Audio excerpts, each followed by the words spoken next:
Welcome to Cypress Creek Adventures. This week we're going to talk about my backyard chickens and the problems that we have with predators and what the cures are and all the other things you need to know about protecting your flock. 2 years ago I built this coop and I gave it to my daughter and she had to move. And so I inherited it back with some chickens and had them for quite a while, a couple years, and let them free range all the time. And then one time we got attacked with a fox and wiped out all the chickens except for 2. And so we've graduated to a whole different deal here and building an enclosure. And we're going to talk about that and some other things about my experiences with these raising chickens in the backyard on Cypress Creek. Lost the initial ones from the yard attack from the fox. We ended up with the black chicken and a white chicken, and they've been here for now a year almost by themselves. And so we decided to build this enclosure, and mostly repurposed dog pen and some wire, and created another coop within this enclosure. So we attached this new enclosure against the old original coop, and as you can see it's well fortified, and we put wire on the top to keep predators from entering in through the top. Unfortunately, Fox figured out that if I dig underneath, I can get your chickens. So after raising 9 Araucana chickens, hens, and put them in this enclosure, and Mr. Fox came along and dug underneath and killed all of those as well. So we started out with the original bunch that we free ranged, and then the new Araucanas, when I transfer them to this compound here, the fox dug under here where you see the shovel. And so the remedy would be now that I'm putting wire in the ground around the bottom. So 2 months ago I decided that I need to get some chickens.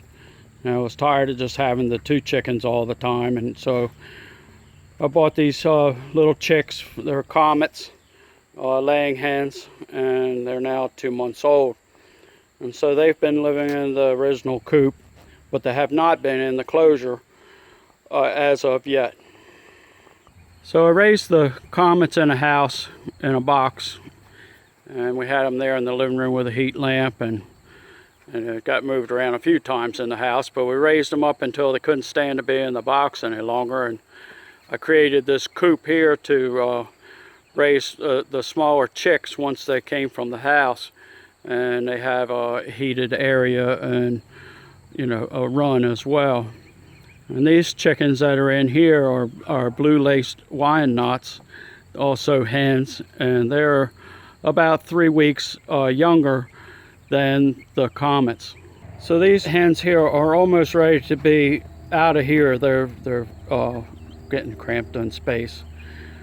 So we decided that we have to protect the run, the enclosure, so that we can move these where the comets are, and then the comets into the enclosure. The problem we have is that we have this old hen and the white hen, and they're used to each other. But if we put these in with the other chickens, she'll attack them until they're bloody. So we have to introduce all these chickens slowly and not all at one time, so that they'll get along.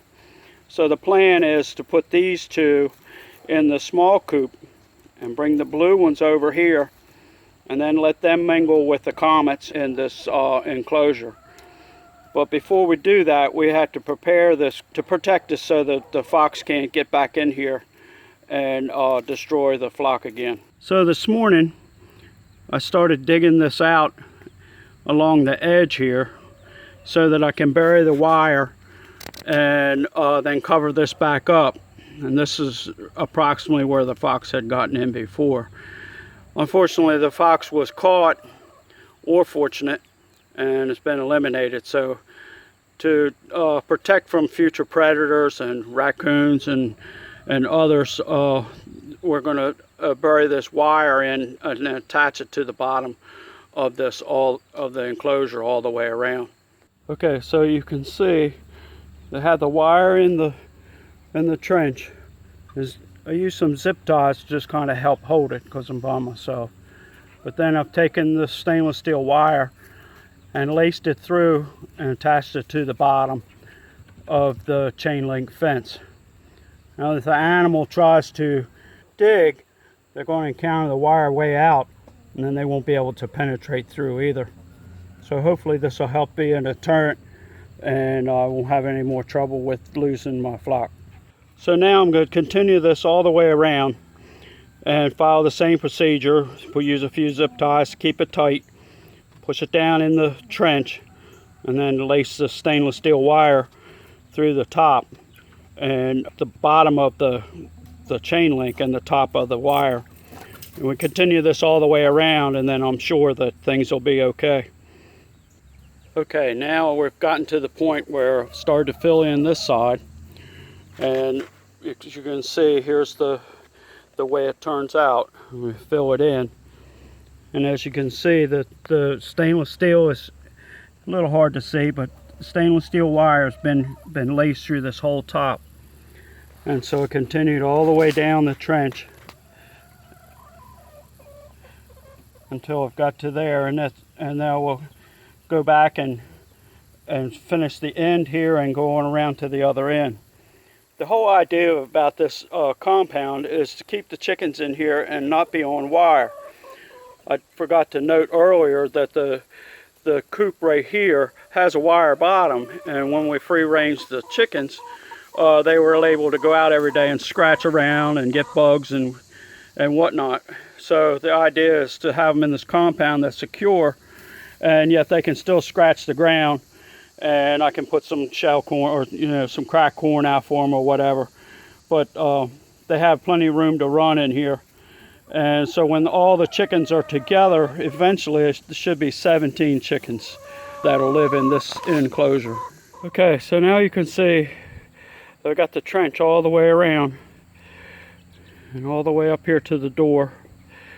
And so the next thing we're going to do now is install the rest of the wire as we did before, and then I'll be back to recap what we did today. Getting to be the end of the day here. This is what I've accomplished so far today. I still have the other side over here to complete, but I've gotten this all put in and secured, and I washed it in with water. Only one thing that predators really love is to smell fresh dirt, and so it attracts them to those fine mole holes and other animals that dig, so they can smell that kind of a thing off for quite a ways. Tomorrow we're taking switch the chickens around and introduce these ones that are in the small coop behind me here. They'll be ready to go into the new coop, and then we'll put the black and white chicken in here to keep them away for a week or two until they get used to each other. Okay, so we're at day 2, and we completed up to this point, and I'm going to finish this right here. I have the wires already in the trench, and I have the stainless wire there that I'm getting ready to weave through there and secure this to the bottom. So we'll be back when we get this completed. Now I've completed this all the way around. It took me almost 5 hours altogether working on this to get the wire in the ground and get everything back in order. So we've caught the two the black and white chicken, and we're getting ready to put those in the small coop here. And so we're going to get ready to transfer the blue Wyandottes in here into the enclosure. And today I was able to actually finally get some drinkers for these chickens. I've been feeding them out of just pans, and they've been on back order, and so I ended up with these real cheap ones that I really don't like, but they're better than nothing. So now I've successfully transferred these chickens. And I have these blue lace chickens inside their coop right here, but I have it blocked off. And then later on this evening, when it starts to get dark, I'll take the block away from the entrance here so that they know that this is where they're supposed to stay instead of roaming around in the whole compound or sleeping on the ground here at night. Of course, it's not cold yet, and so over here we have our black and white chicken are in the small coop, and they seem to be adapting all right. So they're pretty hardy. So we'll leave it like this for a day or two, and then let these other chickens run the compound, run this area here for a few days, and then we'll let the comets go with them and see how they make out. Okay, these new chickens have been in the coop here for a couple hours, sealed in here, and I wanted them to know that this is where they belong. So now we're going to take and turn them loose, and before the sun goes down here in about 20 minutes, I'm going to move this out of the way, and then let them come out on their own. They're probably in there roosting right now because it's they've been in the dark. So I'd rather let them come out on their own, and so if they don't come out tonight, they'll come out in the morning. So we'll see how they are when we check on them in the morning.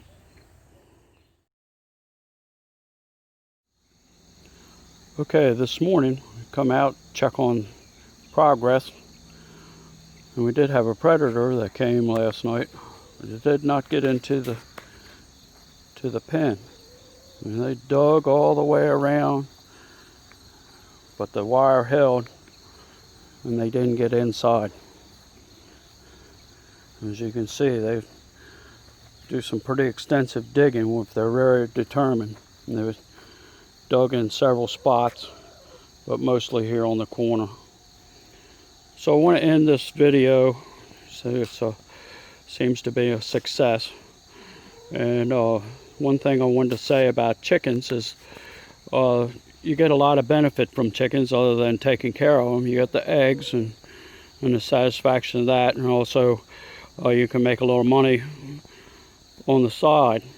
And the whole other point is that when things get tough, like we're probably going to experience this fall, is that you have something else to barter.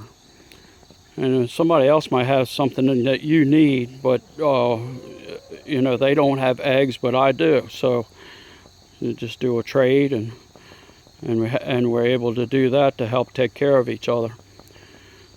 So I want to thank you for watching, and like and subscribe to my channel, and we'll see you next time. Have a great day, and God bless.